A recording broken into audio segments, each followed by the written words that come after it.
que dans une société de plein emploi, vous pouvez croire que si vous êtes ouvrier et que votre copain est ambassadeur, c'est parce que vous n'avez pas récité les leçons tout comme lui à la maîtresse. C'est-à-dire quand il y a du boulot pour tout le monde, ce que j'ai connu personnellement. Je dis ça aux plus jeunes, hein. On avait un truc super, ça s'appelait la démission. J'adorais ce truc-là. Ouais, c'est une boîte pourrie, ici je me casse. Hop. Le lendemain, t'allais bosser ailleurs, hein, tout de suite. Et donc maintenant, c'est super, j'ai rien à dire, c'est très bien ici.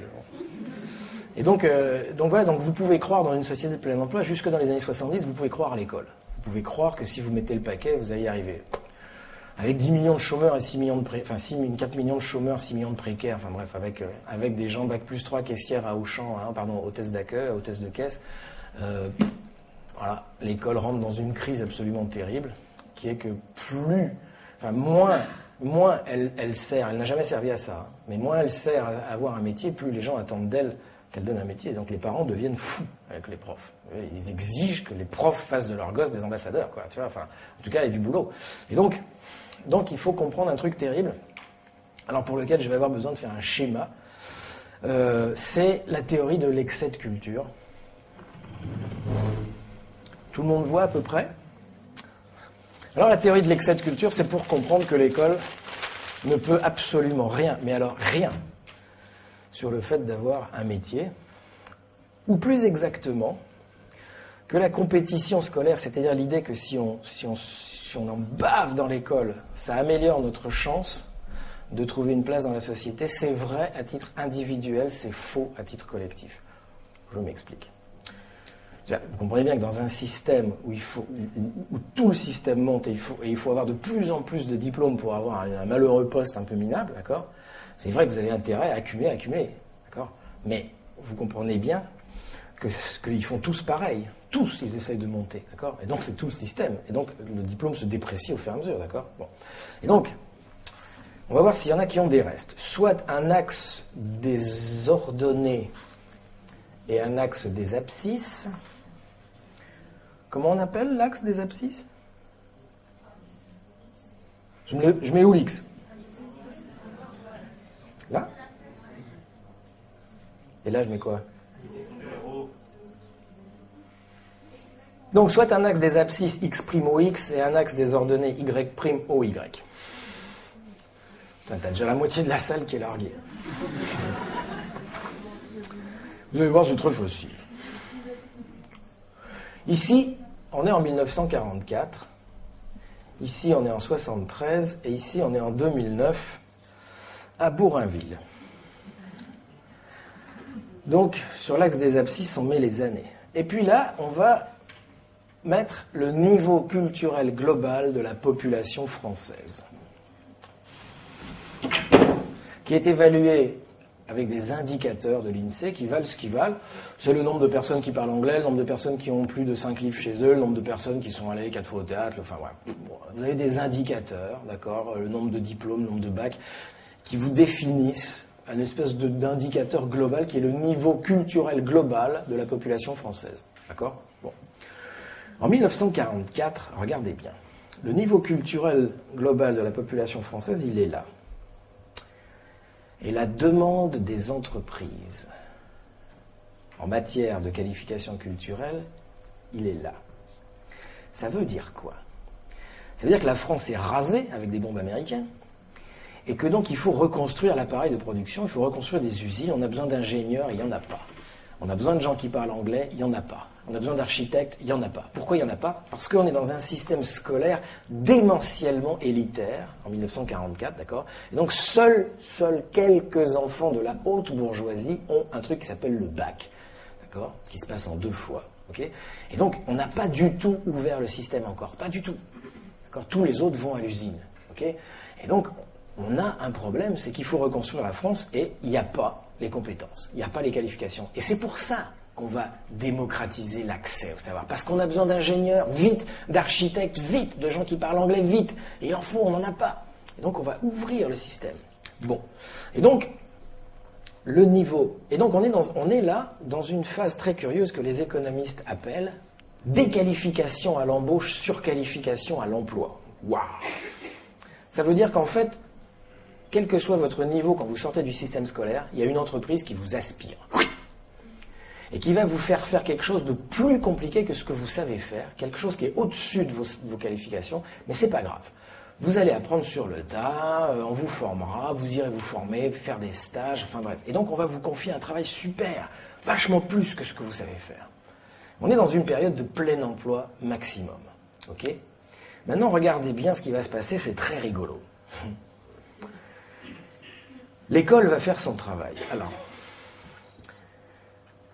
la télévision va faire son travail. Le livre de poche qui arrive en 63 va faire son travail. Bref, la démocratisation culturelle va fonctionner à plein. Et le niveau culturel de la population française va monter. D'accord ? Mais il va monter plus vite que le besoin des entreprises en matière de qualification culturelle, c'est-à-dire en matière de... Et donc il va croiser aux alentours de 1973, fin du plein emploi, début du chômage structurel de masse. Pourquoi ? Eh bien parce qu'à partir de 1973, nous en savons tous plus, grâce à l'école, que ce qu'on nous laisse faire dans l'organisation du travail dans l'entreprise. Si vous voulez, l'organisation du travail reste massivement stupide, on appelle ça une organisation scientifique du travail, d'accord ? Et donc, nous sommes de plus en plus intelligents et on continue à ne rien nous laisser prendre comme initiative. Vous pouvez vérifier là où vous êtes tous, pour ceux qui travaillent dans cette salle, vous en savez plus que ce qu'on vous laisse faire dans l'organisation du travail. Mais vous connaissez ça très bien, hein ? C'est la secrétaire trilingue à qui on laisse utiliser une seule langue pour coller des timbres toute la journée sur des enveloppes, d'accord ? Et donc, ce qui va se passer, c'est que la secrétaire trilingue, pour arriver à se caser là-dedans, là, c'est la bagarre. Là, c'est la bagarre. On appelle ça la lutte des places. Pour arriver à se caser là-dedans, elle va se présenter devant un patron en disant « je suis secrétaire trilingue ». Et puis à côté, il y a une secrétaire bilingue et à côté, il y a une secrétaire monolingue. Et elles acceptent toutes les trois le même salaire. La secrétaire trilingue accepte de baisser ses exigences salariales pour avoir le boulot à tout prix. Et donc le patron va engager la plus qualifiée pour lui confier un travail débile de secrétaire monolingue pour coller des timbres, hein, d'accord ? C'est-à-dire qu'il ne va pas utiliser ses compétences. Et donc elle va pousser vers le bas la secrétaire monolingue qui va devoir, elle, se caser là-dedans. Et elle va piquer le boulot d'une caissière à Auchan qui, elle, va piquer le boulot, etc. Et à la fin, pour un qui se case là-dedans, vous n'avez pas un, mais deux qui sortent en bas. Début du chômage structurel de masse.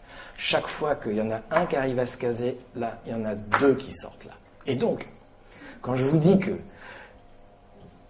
c'est vrai individuellement et c'est faux collectivement, chaque fois que l'un de nous arrive à rentrer dans le système, il se fout complètement de savoir qu'il y a quelqu'un d'autre qui sort quelque part.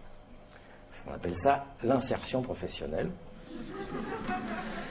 Et donc c'est un système mortifère, parce que c'est vrai qu'il vaut mieux se battre comme des chiens et pousser ses gosses à faire des diplômes, à condition de se dire qu'on n'en a rien à foutre, d'accord, du chômage qui augmente. Parce que vous comprenez bien qu'avec tous les gens qui trouvent du travail, depuis le temps, il n'y a plus de chômage, d'accord ? Bon. Et donc cette théorie, c'est la théorie de l'excès de culture, et elle permet de montrer que ça ne sert plus à rien. Enfin, je veux dire, c'est pas parce que vous allez accumuler des diplômes que vous comprenez que ça va baisser le chômage. Ça va simplement rendre plus violent la compétition. Mais je veux dire, l'école ne réglera pas la question du chômage. Et c'est un scandale de faire croire que l'école, si on la réforme, va mettre fin au chômage. C'est une horreur, ce truc-là. Ne vous laissez jamais dire ça. Ne votez pas pour les gens qui disent ça. Et donc, pourquoi c'est un scandale ? C'est parce qu'il n'y a aucun rapport. Je sais que c'est difficile à comprendre, mais je le fais vite, hein, j'ai pas le temps, mais il n'y a aucun rapport entre l'école et l'emploi. Aucun, absolument aucun. Alors je sais que dans votre tête, si, mais en fait, non.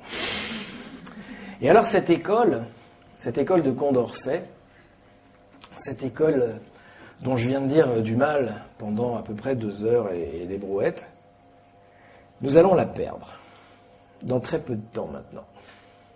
Cette école va être privatisée. Elle va être privatisée parce que c'est le dernier bastion de politique publique qui résiste encore à la privatisation et que l'Union européenne, ne confondez pas Europe et Union européenne. L'Union européenne veut privatiser le marché éducatif. Ça s'appelle le marché éducatif. Et donc, vous avez un site magnifique qui s'appelle Appel pour une école démocratique, dans lequel il est allé chercher tous les textes de l'OCDE. L'OCDE, c'est le club européen dont l'objectif est de nous faire passer la pilule des privatisations. D'accord, en habillant ça avec des termes. Hein. La réforme du lycée, le lycée modulaire, le lycée à la carte. Comme ça, le choix laissé aux élèves de choisir, la liberté de choix. Enfin bref. Privatisation, marchandisation du système complète. Et donc cette phrase, écoutez cette phrase magnifique d'un rapport de l'OCDE de 1999, les perspectives de profit pour les investisseurs institutionnels. Vous savez qui c'est? Maintenant, on le sait depuis le crack, là. C'est les assurances, les fonds de pension américains et les banques. Donc, des gens qui ont des milliards à jouer en bourse. On appelle ça les investisseurs institutionnels, les zinzins. Bon. Eh bien, les perspectives de profit sur le marché éducatif, c'est-à-dire si on arrive à péter l'éducation nationale et à ouvrir un système de marché éducatif, les perspectives de profit sont de l'ordre de 1 à 7, c'est-à-dire 7 euros ramassés pour 1 euro investi, quand elles ne sont que de 1 à 2 sur le marché de la construction automobile. Rapport de l'OCDE 1999. Est-ce que vous croyez que les zinzins sont assez zinzins pour laisser passer une perspective de profit de 1 à 7? Et donc il faut péter les éducations nationales en Europe, et c'est déjà commencé. Parce qu'il y a aujourd'hui 3 tendances qui vont déchirer l'éducation nationale et qui vont faire péter le système. Vous avez ceux qui disent, mes petits amis, l'école, elle est là pour instruire. Point barre. C'est-à-dire transmettre des morceaux de connaissances, de géographie, pendant des tranches d'heures à des groupes d'élèves. Nous ne sommes pas des travailleurs sociaux. Nous ne sommes pas des animateurs de MJC, nous ne sommes pas des psychologues, nous sommes des enseignants. Foutez-nous la paix avec les problèmes des jeunes. Nous ne connaissons pas de personne, nous ne connaissons que des élèves, d'accord? Et si Karine subit dans sa famille de la part de son beau-père depuis l'âge de 10 ans des nanana, d'accord, qui fait que quand elle arrive en classe, elle n'est pas très réveillée pour faire ses devoirs et tout ça, ça n'est pas notre problème. Que les gens dont c'est le problème règlent le problème de la famille de Karine, mais moi, je suis professeur de géographie, qu'on me foute la paix avec les problèmes sociaux. Et donc, si vous me laissez faire de nouveau mon métier, vous verrez que l'école, de nouveau, sera une école qui fonctionne et qui aura du travail pour tout le monde et que ça sera bon. Donc, vous avez toute une première tendance. En gros, ce sont les ayatollahs républicains. Régis Debray, Elisabeth de Fontenay, Finkielkraut, toute la bande. Bon.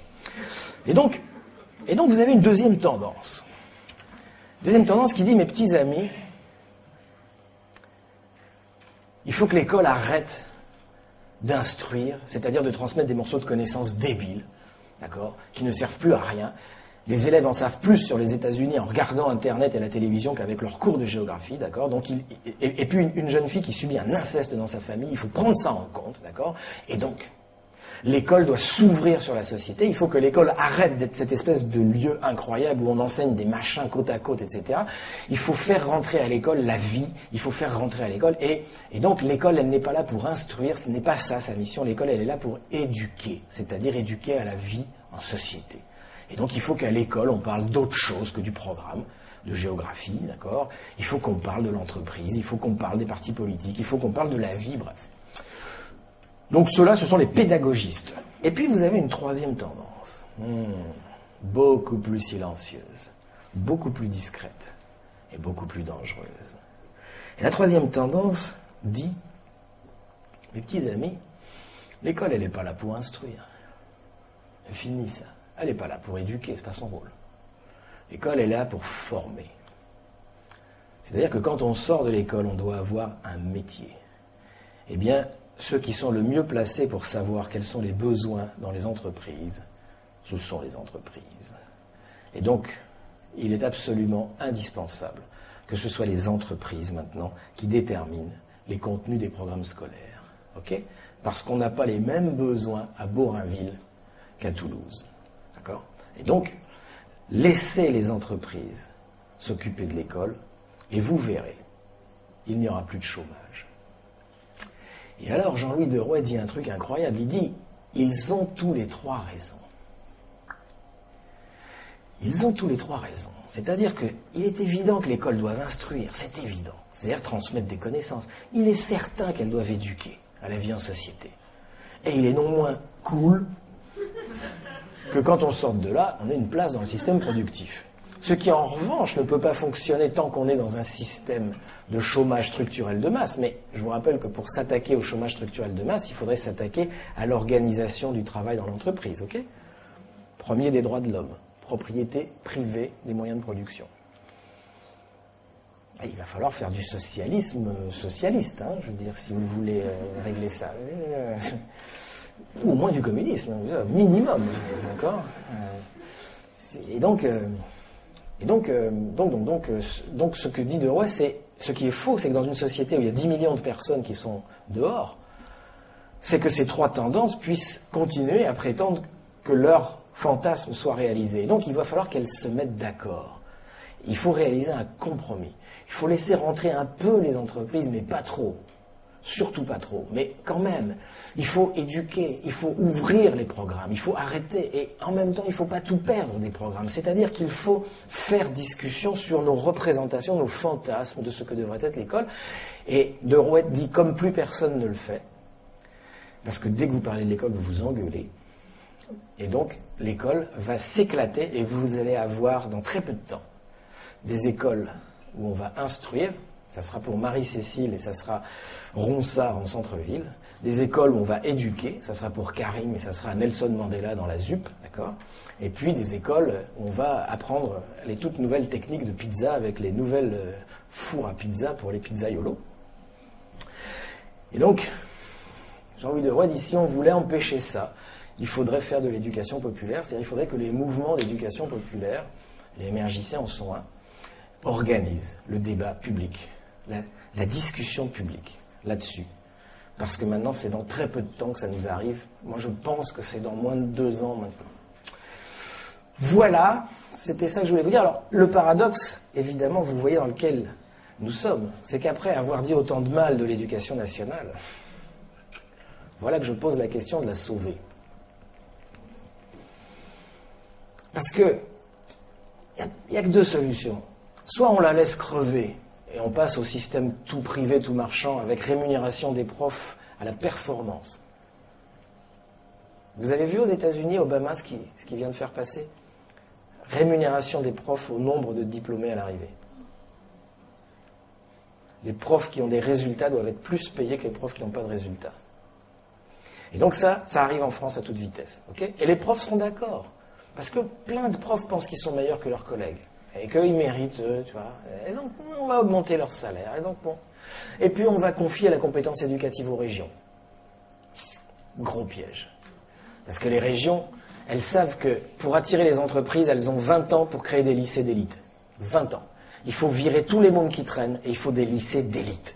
Et si on a un lycée d'élite dans cette région, alors les entreprises, dans 20 ans, elles viendront ici, elles n'iront pas en Poitou-Charentes. Vous savez que la décentralisation, c'est la mise en concurrence de toutes les régions les unes contre les autres. Hein. Vous avez un truc super dans Charlie Hebdo qui est passé il y a quelques mois. La région Basse-Normandie et la région Haute-Normandie ont demandé une étude pour savoir quel serait l'impact d'une réunification des 2 Normandies. Et alors, le résultat, c'est que ça serait la première région de France, la 6e région d'Europe pour le nombre de salariés, la richesse, etc. Bref, un truc incroyable. Et alors Charlie Hebdo dit, vous vous rendez compte le pays qu'on aurait si on remettait toutes les régions ensemble ?